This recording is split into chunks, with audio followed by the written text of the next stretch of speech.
विहाय दक्षिणामूर्तये नमः। शंकरं शंकराचार्यं केशवं बादरायणं सूत्रभाष्यकृतौ वन्दे भगवन्तौ पुनः पुनः। आज श्रावण मास के कृष्ण पक्ष की एकादशी तिथि, दिन है बृहस्पतिवार। दिन क्या है? बुधवार। और दिनांक है 31 जुलाई 2024। आप और हम आनंद ले रहे हैं इस आवास्योपनिषद के माध्यम से जो ब्रह्म विद्या का प्रवाह चल रहा है, उस ब्रह्मी विद्या का हम लोग आनंद लाभ ले रहे हैं। उस क्रम में आज कर्म और उपासना का समुच्चय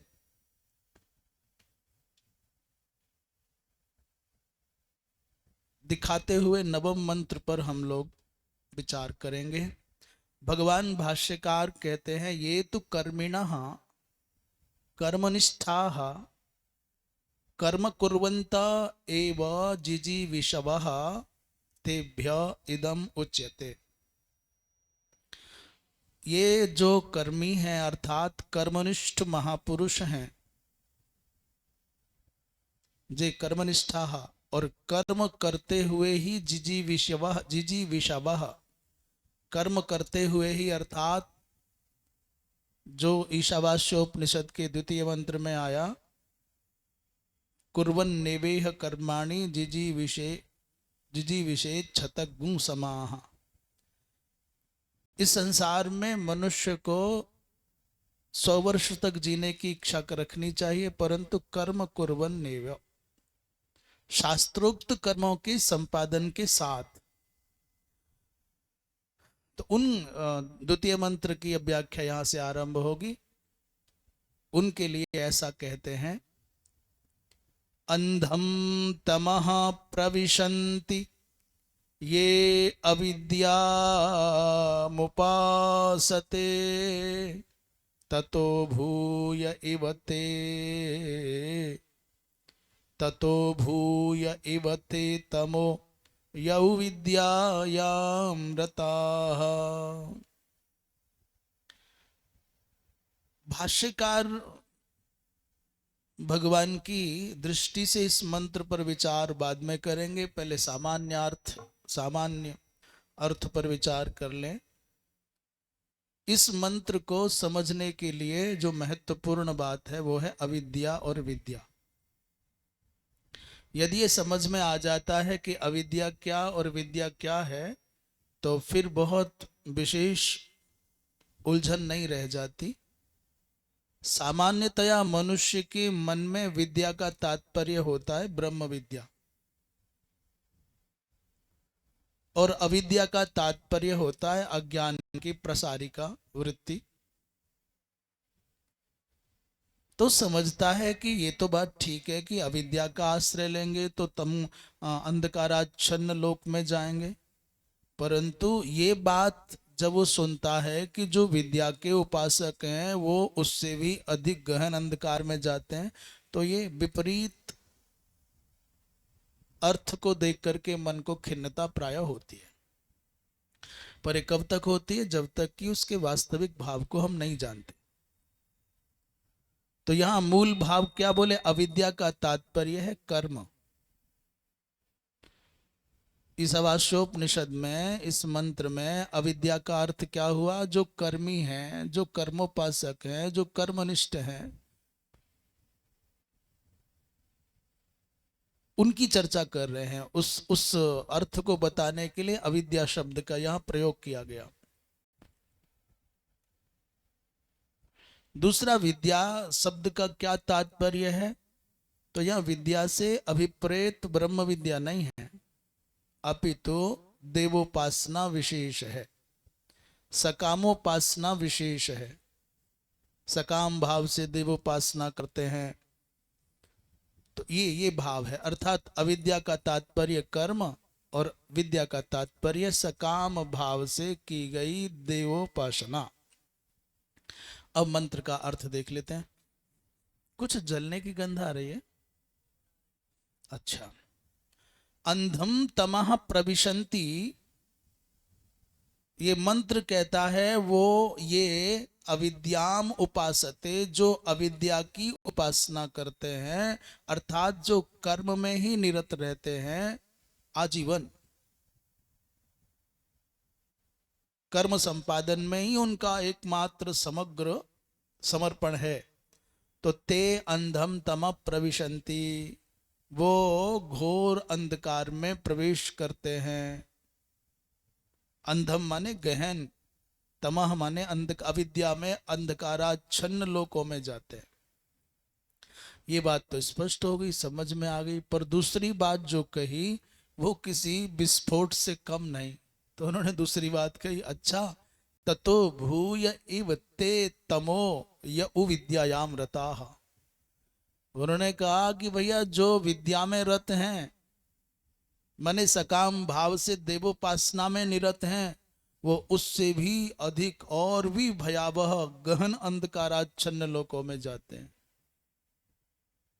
अभी कैसे इस बात को स्पष्ट किया जाए, कैसे समझा जाए?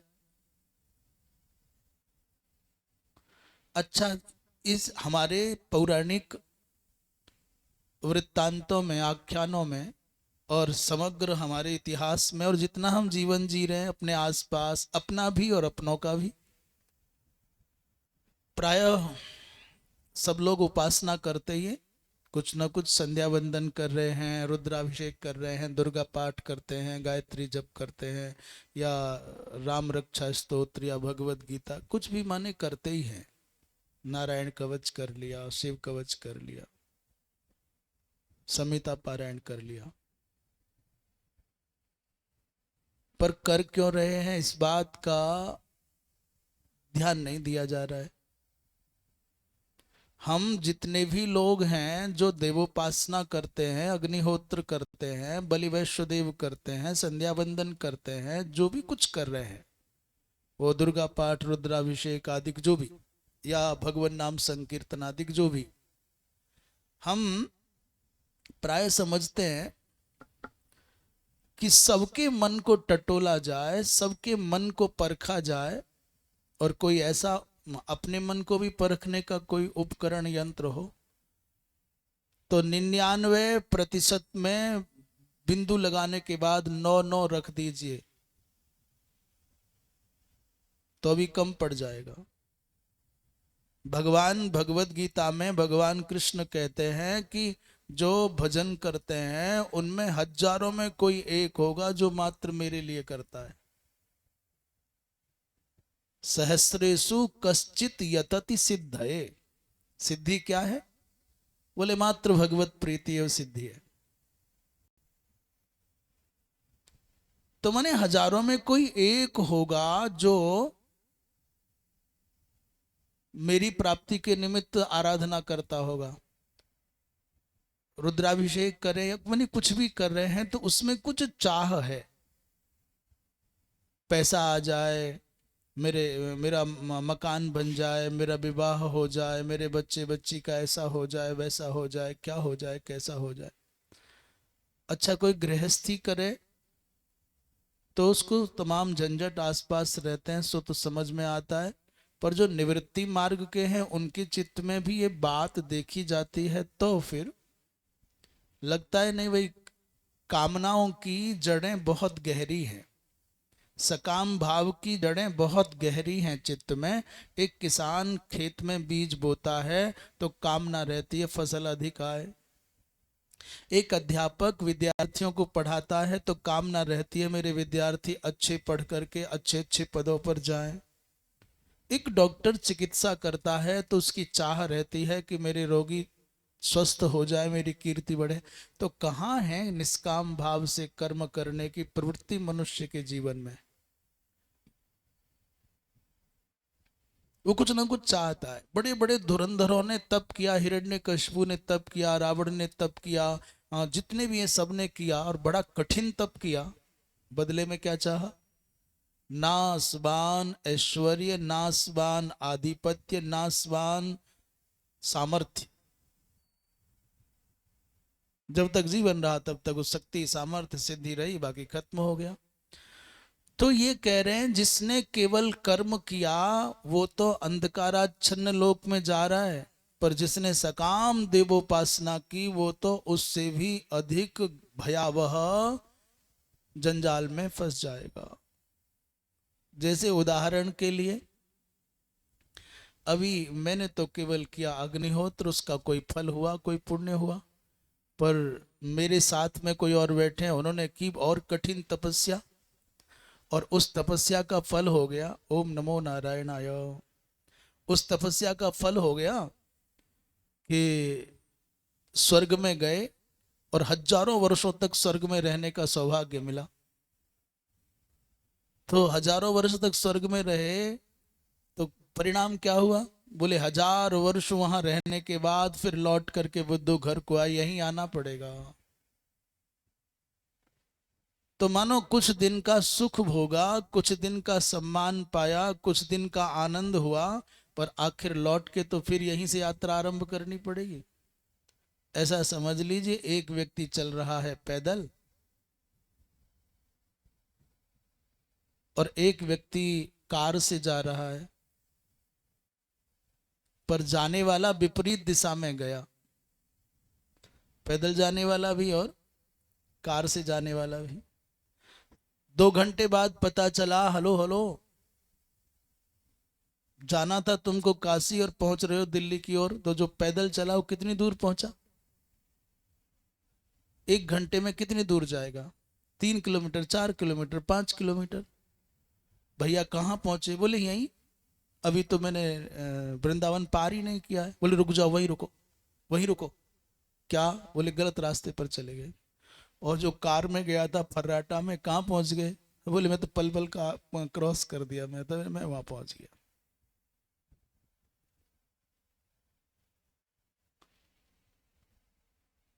और कल्पना करो कि वहां जाने जाते समय कार थी, लौट के आना पड़े पैदल। अब बोलो क्या होगा?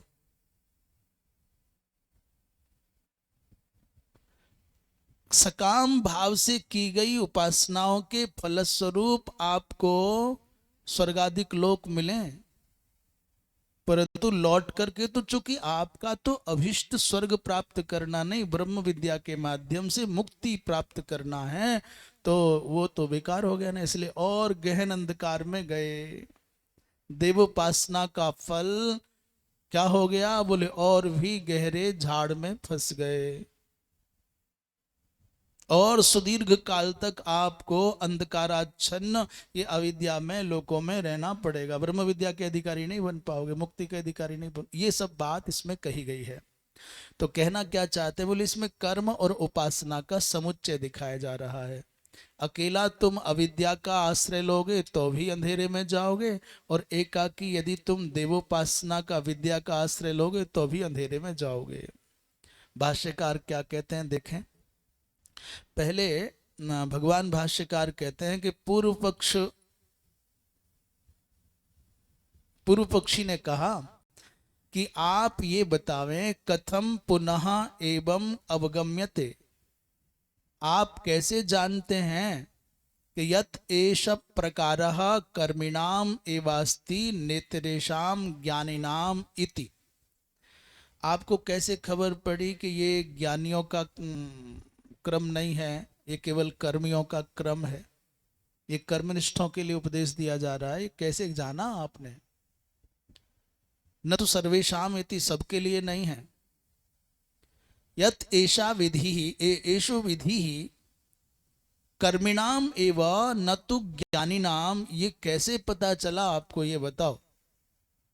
आप जो कहते हो कि ये अविद्या, ये पूर्व भूमिका में का कर्मनिष्ठा एवं कर्म कुर्वन्तः, तो कैसे जाना कि ये कर्मनिष्ठों के लिए ही है, ज्ञानियों के लिए नहीं है? उत्तर दे रहे हैं, उच्यते, उच्यते माने अब सिद्धांततः उत्तर दे रहे हैं। अकामिनः साध्य साधन भेदोपमर्देन यस्मिन् सर्वाणि भूतानि आत्मैवाभूत विजानतः। उत्तर देते हुए भगवान भाष्यकार कहते हैं कि देखो, ध्यान देकर के श्रवण करो। अकामिनः माने जो निष्काम भाव के महानुभाव हैं। अकामिनः साध्य साधन भेदोपमर्देन, उनकी दृष्टि में साध्य और साधन इन दोनों ही प्रकार के भेदों का अपमर्दन हो जाएगा। वो साध्य और साधन की भिन्नता से प्रभावित नहीं हो सकते। क्यों? बोले, कह रहे हैं यस्मिन् सर्वाणि भूतानि आत्मैवाभूत विजानतः तत्र को मोहः कः शोकः एकत्वम् अनुपश्यतः। बोले, वो जो निष्कामी है, जो ब्रह्मनिष्ठ है, जो ज्ञान मार्गी है, उस महापुरुष के लिए तो समग्र प्रपंच आत्मरूप ही है। यस्मिन् सर्वाणि भूतानि आत्मैवाभूत विजानतः, जो समग्र प्रपंच को आत्मदृष्टि से ही जान रहा है और आत्मदृष्टि से ही देख रहा है, उसको आत्मसत्ता के अतिरिक्त किसी अन्य की प्रतीति नहीं हो रही है। एक तो देखना, जो जैसा है उसको वैसा ही देखना, ये देखना है। और एक देखना है भ्रम पूर्वक ऐसा है कि नहीं। और तीसरा है विपरीत देखना। क्या बताया? एक तो यथार्थ दर्शन हो गया, और दूसरी कक्षा क्या है? ऐसा है, ये वही है कि कुछ और है। एक तो रस्सी को रस्सी के रूप में देखना, एक रस्सी को रस्सी है कि सर्प है, ये भ्रम के साथ देखना। और एक देखना है कि नहीं, रस्सी की कल्पना ही मिट गई, सर्प है। अभी कहीं आप रेलवे स्टेशन पर या कहीं बड़े शहर की भीड़ में किसी को देख करके आप समझ गए, अरे मेरा भाई मिल गया, मेरा बचपन का मित्र मिल गया, तो जो था वैसा देख लिया। एक हल्की सी झाई सी पड़ी और मन संदिग्ध हो गया, ये वो, ये कोई और है, अरे वही लग रहा है, अरे नहीं वो नहीं हो सकता यहाँ। तो कई देर तक ये ऊहापोह चलता रहा। पर दूसरे ने कहा, मैंने वो है नहीं, पर मान लिया कि ये तो वो है। तो विपरीत ज्ञान, विपरीत धारणा, देखना, यथार्थ का दर्शन करना, और संदिग्ध देखना और विपरीत देखना, जानना, यथार्थ को जानना और संदिग्ध ज्ञान, वही है कि कोई और है, वही है कि कुछ और है। और विपरीत तो रस्सी को रस्सी के रूप में देखना यथार्थ दर्शन है, और भ्रांति के साथ देखना सर्प है कि रज्जू है। और तीसरा, अरे बोले भाई सर्प है, तो डर गए, कांप गए, हाय हाय। बिल्कुल सच्ची घटना है। रामलीला के दिनों में, रामलीला रात को 12 बज जाते, 11:30 12 तो बज ही जाते रामलीला। और ना ठंडी होती ना गर्मी होती, ये खासकर उत्तर भारत माने पश्चिम यूपी की तरफ। दिवाली के टाइम पर माने नवरात्रि के टाइम पर ना तो बहुत ठंडी, ठंडी तो होती नहीं, गर्मी भी नहीं रहती। तो थोड़ा थोड़ा शाम को लगता है तो लोग हल्के कम, कुछ हल्की हल्की चादर ओढ़ के जाते रामलीला देखने के लिए रात में। और संयोग ये है कि वो जो रामलीला होती वो नवरात्रियों में होती। इसका मतलब चंद्रमा की चांदनी भी थोड़ी थोड़ी आने लग जाती। ये लगभग अष्टमी या नवमी की घटना हो सकती है, अंदाजन ऐसा समझ रहे हैं हम। तो चांदनी का प्रकाश था, उजाला था थोड़ा, और हम भी थे, और दूसरे जो लोग भाई इत्यादि थे वो भी रामलीला देख के आ रहे। तो ये घर और घेर दो होते हैं केंद्र। जहाँ पशु आदिक रहते हैं, पुरुष आदिक रहते हैं, उसको घेर कहा जाता है, नौहरा कहा जाता है, घेर कहा जाता है। और घर माने जहाँ मातृ प्राधान्य, माताएं अधिक रहें, अथवा जिसका विवाह हो गया वो घर में रहे। तो रात्रि को रामलीला देख करके घेर पर जा रहे हैं। उस समय घेर गांव से बाहर जैसा था, उसके बराबर में तालाब था। और घेर माने जो जगह थी घेर नाम से, उसमें पीपल का बहुत पुराना और बहुत बड़ा पेड़। कभी कभी ये भी सुनने में आता था कि इस पीपल के पेड़ पर कोई रहते हैं। अभी हमारा तो बचपन ही वहीं उछलते कूदते बीता, तो हमको तो क्या कुछ भी नहीं पता। ज्वार या बाजरा क्या होगा, वो उसकी सूख गया, काट देते हैं, बरसात में होता है ना, काट देते हैं, तो उसकी पूरा ऊंचे ऊंचे बंधे हुए थे। और किसी ने उस पर सफेद धोती दिन में धो करके सुखा दी। हवा चल रही थी तो हवा से धोती उड़ रही, और पूरा इकट्ठे खड़े थे, तो ऐसा लगा बहुत ऊंचा आदमी, लगभग 10-12 फीट की ज्वार बाजरा ज्वार होती है बहुत ऊंची ऊंची। तो ऐसा लगा जैसे 10 फुट का कोई विशालतम प्रेत, सफेद रंग की उसकी वो धोती उड़ रही है। और कभी लगता है ये बाल उड़ रहे हैं, कभी लगता है ये हाथ ऐसे कर रहा है, कभी धोती। तो हम तो बहुत छोटे थे, पर जो बड़े थे वो सब डर रहे, डर लग रहा है सबको।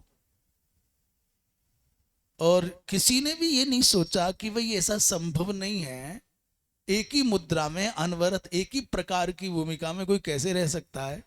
सबने ये मान लिया कि आज तो फंस गए, आज तो भयंकर प्रेत के चंगुल में आ गए। तो ना पीछे बढ़े ना आगे बढ़े, बस वहीं 5-7 लोग, 4-5 लोग रहे होंगे। अचानक किसकी स्मृति आई, करे ये तो वहां सफेद किसी ने धोती धो के सुखाई थी। तो साहस करके डरे डरे दबे दबे आगे पहुंचे, जाके पता किया तो वो प्रेत नहीं, वो ज्वार का गट्ठर खड़ा हुआ है और उस पर सफेद धोती सूख रही है।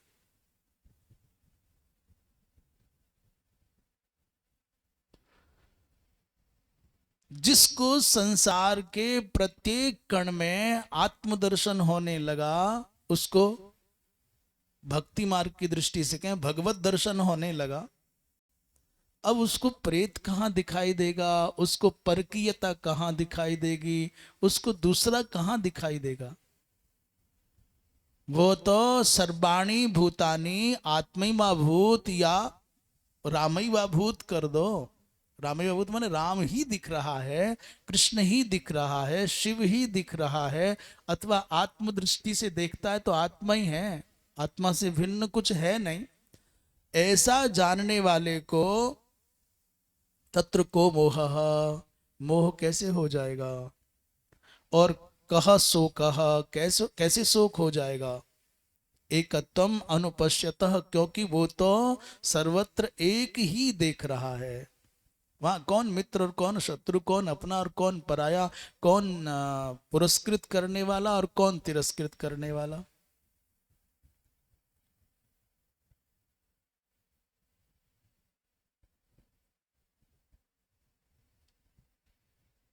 इसलिए ये जो मोह और शोक है, इस विषय में चर्चा पीछे भी हो चुकी है। मोह क्या और शोक क्या है। मोह का तात्पर्य है उपस्थित, जो कुछ उपस्थित है और वो हमारे अनुकूल है, अपना है, और वो हमारे अनुरूप भी है, उसको बनाए रखने को, उसे उसको सुरक्षित रखने को और उससे लाभान्वित होते रहने की जो वृत्ति है, उसका नाम मोह है। उपस्थित जो सुख सुविधा स्वजन है, उनमें राग की जो प्रतीति है, उसका नाम मोह है।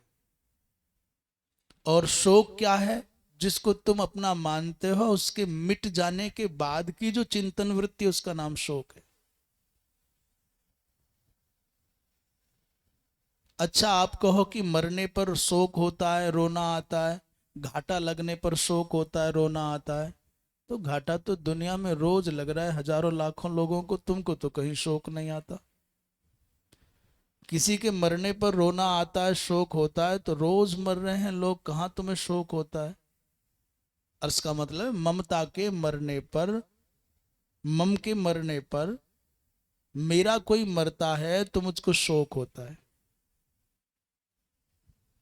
अभी गाड़ी पलट गई, सुन लिया आपने, कोई फर्क नहीं पड़ा, अरे उसमें तो हमारा वो व्यक्ति गया था, पता करो, और मालूम हो कि वो है, तो तुमको न भोजन होगा न चैन आएगा, भागे भागे फिरोगे।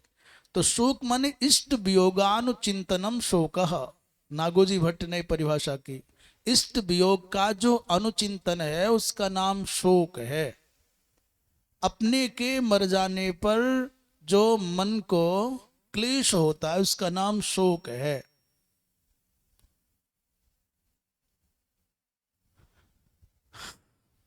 और देहादियों में आत्मबुद्धि का नाम क्या है? बोले मोह है। ऐसा श्रीधर स्वामी ने ऐसा अर्थ किया है। देहादिशु आत्मबुद्धि श्रीधर स्वामी कहते हैं, और धर्म में विमूढ़त्व का आना मोह है, माने कर्तव्य अकर्तव्य में राग वश कर्तव्य भ्रम हो जाना मोह है, ऐसा। तो परंतु जो सर्वत्र एकत्व का दर्शन कर रहा है उसको तो ना शोक होगा और ना ही मोह होगा। उपस्थित व्यक्ति वस्तु स्थान में उसको कोई राग नहीं होना है, मोह नहीं होना है, और जो चला गया, जो मिट गया, जो छूट गया, उसके लिए उसको शोक नहीं होना है। क्यों? बोले एकत्वम अनुपश्यतः, वो तो एक ब्रह्म अथवा एक इष्ट के दर्शन में तल्लीन है। तो कहते हैं भाई, सिद्धांति के दृष्टि से उत्तर दे रहे हैं भाष्यकार, जो अकामी है, जो साध्य साधन के भेद का उपमर्दन कर चुका है, उसको काहे का शोक मोह होगा। यदा आत्मैकत्व विज्ञानम उक्तम तन्न केनचित कर्मणा ज्ञानांतरेण वा ही अमूढ़ः समुच्चिचिषति। अच्छा, ये जो मंत्र है साध्य और साधन के भेद का निराकरण करने वाला है। यहां द्वैत की वृत्ति नहीं रह जाएगी, एकत्व की बात चल रही है। तो आत्मा के एकत्व का यहाँ यदा आत्मैकत्वम आत्मैकत्व विज्ञानम उक्तम, यहाँ आत्म की एकता, आत्मा की एकता का विज्ञान कहा गया है। और वो आत्मा की एकता का जो विज्ञान है, तन्न केनचित कर्मणा अथवा अन्य अन्येन अंतरेण ज्ञानेन ज्ञानांतरेण वा ही अमूढ़ः समुच्चिचिषति। यहाँ आत्मा की एकता का जो विज्ञान है वो कहा गया है, उसको कोई भी कर्म के द्वारा, किसी कर्म के द्वारा अथवा अवान्तर ज्ञान के द्वारा जो अमूढ़ व्यक्ति है, ही अमूढ़ः, अमूढ़ माने जो जागृत है, चेतनावान है, जो ज्ञानी है, वो किसी और के साथ उसको मिक्स नहीं करना चाहेगा, समुच्चय करना नहीं चाहेगा। न ही अमूढ़ः समुच्चिचिषति माने समुच्चयम कर्तुम इच्छति। इतने विशुद्ध आत्मा के एकत्व रूप विज्ञान के साथ किसी और का मिलावट वो क्यों करना चाहेगा, समुच्चय क्यों करना चाहेगा। इह तु समुच्चिचिषया अविद्वदादि निंदा क्रियते। यहाँ क्या है? बोले ये इस प्रकरण में समुच्चय किस किस का होना है? बोले यहाँ उपासना और कर्म का समुच्चय करना है। और तो यहाँ समुच्चिचिषया अविद्वदादि निंदा क्रियते, समुच्चय की अभिलाषा से ही अविद्वत की निंदा अभिप्रेत है।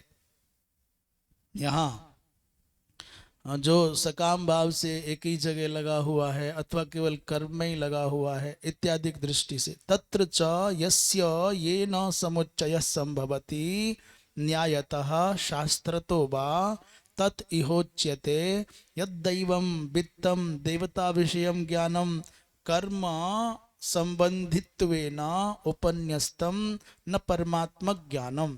यहाँ कहना क्या चाहते हैं? बोले यहाँ वर्तमान में विद्या शब्द से क्या कहा जा रहा है? यहाँ विद्या शब्द का तात्पर्य ब्रह्म विद्या नहीं है, अभिप्रेत। यहाँ ब्रह्म विद्या अभिप्रेत नहीं है, अपितु यहाँ देवोपासना अभिप्रेत है। तत्र च यस्य, इस प्रकरण में जिसका जिससे समुच्चय होना संभव है, जिसका जिसके साथ में मिलावट होना संभव है, उसी को तो मिलाओगे। तद विपरीत के साथ, जैसे उदाहरण के लिए पानी में पानी आप मिला सकते हो, दोनों का समन्वय हो जाता है। मान लीजिए ये भी हो सकता है कि आप पानी में दूध मिला दो, दोनों मिक्स हो जाएंगे, पर पानी में कोई तेल मिलावेगा तो तेल अलग दिखाई देगा, पानी अलग दिखाई देगा। तो जिसका जिससे समुच्चय संभव है न्याय दृष्टि से अथवा शास्त्र वचन से, उसी को तो यहां मिलाओगे। पर जैसे किस किस का संभव है? विद्या माने सकाम उपासना, देवोपासना, और कर्म माने अग्निहोत्रादिक। इन दोनों की प्रकृति एक जैसी है तो तुम मिला सकते हो, इनका समुच्चय हो जाएगा। पर आप कहो कि ब्रह्म विद्या का तुम समुच्चय कर्म के साथ में कर लो, तो ये संभव नहीं है। दोनों की प्रकृति एक नहीं है, दोनों में पूर्व और पश्चिम की भिन्नता है, अंधकार और प्रकाश की समान भिन्नता है। कहते हैं यह उच्यते यद दैवम वित्तम, क्या कह रहे हैं? यद दैवम वित्तम देवता विषयम ज्ञानम। दैवम वित्तम का तात्पर्य वित्तम माने धनम नहीं है, विद धातु से वित्तम बना, माने वित्तम माने धनम नहीं, क्या है? देव विषयकम ज्ञानम। यद दैवम वित्तम, जो देव विषयक, देव संबंधी ज्ञान है, देवता विषयक ज्ञान है, ज्ञान और कर्म संबंधित्वेना उपन्नस्तम। तो यहां पर जो चर्चा है, यहां विद्या शब्द से देव संबंधी ज्ञान की चर्चा चल रही है। विद्या माने देव संबंधी, उपासना संबंधी ज्ञान, और कर्म माने कर्म संबंधित्वेना उपन्यस्तम, न तो परमात्मक ज्ञानम। यहां परमात्मक ज्ञान को ग्रहण नहीं करना।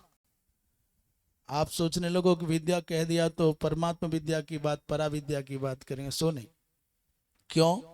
उसका उत्तर दे रहे हैं, क्योंकि स्पष्ट लिखा हुआ है विद्या देवलोकः इति पृथक पृथक फलश्रवणात्।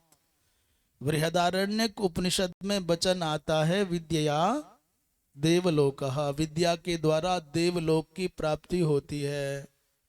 तो ये विद्या कौन बने? उपासना के द्वारा। ये स्पष्ट हो गया। इससे सिद्ध हो गया कि ये जो ज्ञान है ये आत्मज्ञान से भिन्न है, ये जो विद्या है ब्रह्म विद्या से भिन्न है। और तयोर ज्ञान कर्मणो रेह एकैकानुष्ठान निंदा समुच्चिचीषया न निंदा परैव एकैकस्य पृथक फलश्रवणात्। यहाँ जो समुच्चय कर रहे हैं, यहाँ ज्ञान और कर्म की जो चर्चा कर रहे हैं, एक ही का अनुष्ठान निंदा, ये कहना चाहते हैं एक की आराधना मत करो, एक का ही आलंबन लेकर के मत रहो, केवल अग्निहोत्रादिक तक ही सीमित मत रहो, अथवा केवल सकाम भाव से देवोपासना पर ही मत रहो। देवोपासना ना करो ऐसा नहीं कहा जा रहा है, अग्निहोत्र ना करो ऐसा नहीं कहा जा रहा है, पूजा पाठ ना करो ऐसा कहीं निषेध नहीं है, करो, पर क्यों करो इसका पहले पता लगाओ। क्यों कर रहे हो? इसलिए कर रहे हैं कि हमारा ये हो जाए, हमारा वो हो जाए? नहीं नहीं, इसलिए करो कि परमात्मा ने हमको मनुष्य बनाया है, और केवल मनुष्य ही ये कर सकता है, कोई दूसरा कर ही नहीं सकता। हम मनुष्य होने का कर्तव्य पूर्ण कर रहे हैं, इसलिए अग्निहोत्र कर रहे हैं, इसलिए संध्या वंदन कर रहे हैं, इसलिए जप कर रहे हैं। मनुष्य के अतिरिक्त कोई दूसरा कर ही नहीं सकता है। अधिक से अधिक कुछ सोचना ही है तो भगवत प्रीति के निमित्त मात्र, उसमें भी हमको अभिप्रेत नहीं है कि प्रसन्न हो ना हो, बस कर रहे हैं। कर्तव्य बुद्धि से धर्म का पालन, कर्तव्य बुद्धि से दान, कर्तव्य बुद्धि से देवोपासना, कर्तव्य बुद्धि से सब। अभी इसलिए हम करें कि ये प्रसन्न हो जाएंगे, इसलिए हम करें कि ये हमारी प्रशंसा करेंगे, इसलिए हम हो जाएं कि ऐसा हो जाएगा, ये नहीं करिए, केवल करिए। फल तो अपने आप आना ही आना है, उसे चाहो मत तो भी आएगा। तो यहाँ तयोर ज्ञान कर्मणो हो, जो ज्ञान और कर्म के दोनों के चर्चा कर रहे हैं, एक ही का अनुष्ठान निंदा, वो दोनों की अलग अलग जो एक एक के अनुष्ठान करने की वृत्ति उसकी निंदा है। यहाँ उद्देश्य निंदा करना नहीं है, निंदा पर ही वो निंदा करना उद्देश्य नहीं, अपितु दोनों के पृथक पृथक करने की निंदा है। और ऐसे भी प्राय कहा जाता है निंदा का उद्देश्य निंदा करना नहीं है, अपितु जो विधेय है उसकी प्रतिष्ठा स्थापित करना है। एक ही कस्य पृथक फल श्रवणात्, क्यों बोले विद्या का फल पृथक है और कर्म का फल पृथक है। क्या बोले विद्या देवलोकः, ऐसा कह दिया, विद्या का आलंबन लोगे, विद्या माने देवोपासना का आलंबन लोगे तो कहाँ पहुंच जाओगे, स्वर्ग। तो उत्तर दे रहे हैं विद्या तदारोहंति, विद्या के द्वारा आरोहण करते हैं वहां पहुंच जाते हैं। विद्या देवलोक, विद्या के द्वारा देवलोक की प्राप्ति होती है, परंतु न तत्र दक्षिणा यन्ति, वहां दक्षिणा माने कर्मिणा, वहां पर ये दक्षिणा शब्द का अर्थ यहां पर याज्ञिकाः कर्मिणः अग्निहोत्रिणा ऐसा करना चाहिए। दक्षिणा का तात्पर्य दक्षिणा लक्ष्मी मैया नहीं है, दक्षिणा का तात्पर्य क्या है, कर्मिणः। दक्ष को क्रिया दक्षो दक्षः, क्रिया दक्ष दक्ष है, तो यहाँ क्रिया दक्ष को ही दक्ष कहा जा रहा है।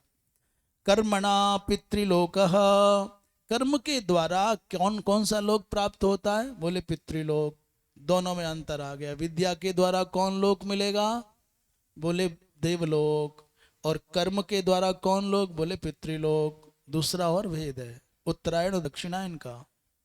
उत्तरायण से जो जाते हैं वो लौट के नहीं आते, और दक्षिणायन से जो जाते हैं उनको लौट के आना पड़ता है, ऐसा। नहीं शास्त्र विहितम किंचित अकर्तव्यताम यात। देखो एक विशेष और बात बतावें, ये मत कहना कि ये कर्म जो पथ है अच्छा नहीं है, ये अच्छा बुरा कुछ नहीं होता। जिसका शास्त्र ने उपदेश कर दिया है वो कुछ भी अनर्थक नहीं हो सकता। शास्त्र विहित जो भी है उसे अकर्तव्य की कोटि में नहीं रखा जा सकता, बस ये माना जा सकता है अधिकारी भेद से। अभी सन्यासी के लिए जो कर्तव्य है वो गृहस्थी के लिए नहीं हो सकता, और गृहस्थी के लिए जो कर्तव्य है वो सन्यासी के लिए नहीं हो सकता। तो दोनों के धर्म शास्त्र की दृष्टि से दोनों के लिए स्वधर्म श्रेष्ठ धर्म है, पर एक दूसरे के लिए गड़बड़ा जाएगा। यदि ब्राह्मणोचित जो शास्त्रोक्त जीविका के लिए धर्म है उसको कोई वैश्यादिक करेगा तो उनके लिए अधर्म हो जाएगा। आपत्काल को छोड़ करके वैश्यादिक यदि ब्राह्मण वृत्ति का आश्रय ले तो वो अधर्म हो जाएगा, और आपत्ति काल को छोड़ करके शूद्र वैश्यादिक की वृत्ति का आश्रय ब्राह्मण ले तो उसके लिए अधर्म हो जाएगा। स्वधर्मे निधनम श्रेयः का तात्पर्य क्या है, यहाँ स्वधर्म और परधर्म का तात्पर्य आजकल की जैसी परिभाषा मत लगाइएगा कि स्वधर्म और परधर्म, ऐसा स्वधर्म परधर्म जैसा कुछ है ही नहीं, सनातन धर्म ही एकमात्र धर्म है। तो क्या बोले ब्राह्मण यदि स्वधर्मम विहाय, ब्राह्मण अपने धर्म का परित्याग करके परधर्म माने क्षत्रिय धर्म वैश्य धर्म और शूद्रादिक के धर्म को अपनाता है तो वो अनर्थ के लिए हो जाएगा। आपत्काल को छोड़ करके इतना जोड़ लें उसमें। ऐसे ही शूद्रादिक भी यदि स्वधर्म का परिहार करके ब्राह्मणोचित धर्म का आश्रय लेता है तो वो उसके लिए भयावह हो जाएगा, ये तात्पर्य है वह। शास्त्र के द्वारा जिसका कर्तव्य बुद्धि से निरूपण किया है उसको ये नहीं कहा जा सकता कि ये त्याज्य है, ये अधिकारी के भेद से भिन्नता हो जाती है। इसलिए कर्म के द्वारा पितृलोक की प्राप्ति होती है और विद्या के द्वारा देवलोक की प्राप्ति होती है। तत्र अंधतमो, अंधन तमः है कि अंधतमो है, अंधम तमः, तत्र अंधन तमो अदर्शनात्मकम तम प्रविशन्ति। कह रहे हैं भाई आपने कहा कि अंधन तमह माने इसका तात्पर्य क्या है? बोले ऐसे लोक में चले जाओगे जहां प्रकाश नहीं होगा। अभी प्रकाश का तात्पर्य क्या है? मनुष्य जीवन ही प्रकाश में जीवन है। पशु बन गए, पक्षी बन गए, कीट पतंग बन गए, तो कौन तुम्हारा फोटो खींच करके अखबार में निकालेगा? कोई कोई जीव होगा पुण्यात्मा जो सैकड़ों वर्षों के बाद भी चेतक की तरह स्मरण किया जा रहा हो, जटायु पक्षी होकर के भी अमर हो गया हो। कोटि कोटि जीवों में कोई। इसको ऐसे और समझ लें, अच्छा अभिनय किया आपने नायक नायिका बन करके, तो फिर आप लगातार रंगमंच पर बने हुए हैं, प्रकाश में बने हुए हैं, और आप यदि लांघ गए, यदि आपने अच्छा अभिनय नहीं किया तो कहते पीछे जाओ, चाय पिलाओ, दूसरे काम करो, कैमरे के सामने नहीं कैमरे के पीछे जाओ, अधिक अधिक। इसलिए तो अदर्शनात्मक लोक में जाते हैं। के कौन जाते हैं? बोले ये अविद्या। अविद्या माने विद्या या अन्या अविद्या। अविद्या का तात्पर्य विद्या से भिन्न। अविद्या ताम कर्म इत्यर्थ। वो ब्रह्म विद्या नहीं है, कर्म की बात कर रहे हैं। कर्मणो विद्या विरोधित्वात्। क्यों? बोले कर्म का विद्या से माने ब्रह्म विद्या से विरोध है, इसलिए यहाँ विद्या शब्द का अर्थ, अविद्या शब्द का अर्थ कर्म लेंगे। ताम अविद्याम अग्निहोत्रादि लक्षणाम। उस अविद्या माने अग्निहोत्रादि लक्षणात्मक उस अविद्या के साथ में जो लगे हैं वो और गहन अंधकार में जाते हैं। और केवलम उपासते तत्पराः संतो अनुतिष्ठन्ति इति अभिप्रायः। केवल वो कर्म की उपासना में लगे रहते हैं और दूसरों की कह रहे हैं ततस्तस्मात् अंधात्मकात् तमसो भूय एव बहुतरमेवते तम प्रविशन्ति। कौन? बोले भैया वो तो उससे भी और अधिक गहन अंधकाराच्छन्न लोकों में जाते हैं। कहते कौन जाते हैं? बोले जो कर्म का परित्याग करके कर्महिता अपने वर्णाश्रमोक्त धर्म, अपने वर्णाश्रम धर्मोक्त कर्म का परित्याग करके ये तो विद्यायाम एवं अर्थात देवोपासना में लग जाते हैं। अभी कह दिया जो शूद्र वर्ण में है या वैश्य वर्ण में है या क्षत्रिय वर्ण में है या ब्राह्मण वर्ण में है, उन्होंने अपने वर्णोचित कर्तव्य का परित्याग कर दिया। हमको क्या, हम संध्या वंदन क्यों करें? हम तो आत्मज्ञानी हो गए, ब्रह्मज्ञ हो गए, और हुआ कुछ भी नहीं। तो केवल उपासना में लग गए तो वो और भी गहन अंधकाराच्छन्न लोकों में जाएंगे। तत्र अवांतर फल भेदम विद्या कर्मणो हो समुच्चय कारणम आह। कहते हैं विद्या और कर्म के जो फल हैं इनमें भिन्नता है, इसके समुच्चय का कारण बता रहे हैं। क्या है फल भिन्नता होने पर भी? बोले यदि आप इनका समुच्चय ना करें तो अन्यथा फलवत अफलवतो हो सन्निहितयो हो अंगांगी तैव स्यात्। तो क्या होगा? एक दूसरे के समीप फलवान होकर के रहें, फलहीन होकर के रहें।